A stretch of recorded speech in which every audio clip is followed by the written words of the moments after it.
তো ভাইরা সকাল বাজে 5টা, এইমাত্র কাম শেষ হয়েছে। রাতের 9টার কাম স্টার্ট করছি, সকাল বাজে 5টা, এইমাত্র কাম শেষ হয়েছে। আরও 1 ঘন্টা আছে, 6টার সময় যাই রুমও। 1 ঘন্টা আছে, কতক্ষণ আরাম করাম, আরাম সারাম কইরা 6টা বাজবো, রুমও যাই আমরা। তে রুমও যাওয়ার পরে ভাত খাইয়াম। ভাত তো রান্ধা হইতো না, ঘুমাইয়া পড়াম। অন্য দেশে একজনে রান্ধবো, রান্না করা শেষ হইলে 3টা-4টার সময় উঠাম। উঠটা ভাত খাইয়া বাস কতক্ষণ মোবাইল দেখাম ডিউটির আগ পর্যন্ত।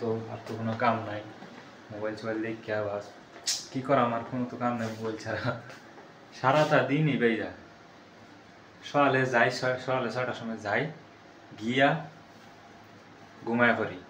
3টা-4টার সময় উঠি, ভাত খাই, তারপরে কতক্ষণ মোবাইল দেখি ডিউটির আগ পর্যন্ত, আবার ডিউটিতে করি।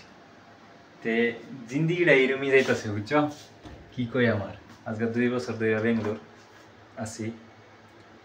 সকালে গিয়া ঘুমাইতেছি, রাইতে ডিউটি যাইতেছি। সকালে গিয়া ঘুমাইতেছি, রাইতে ডিউটি যাইতেছি।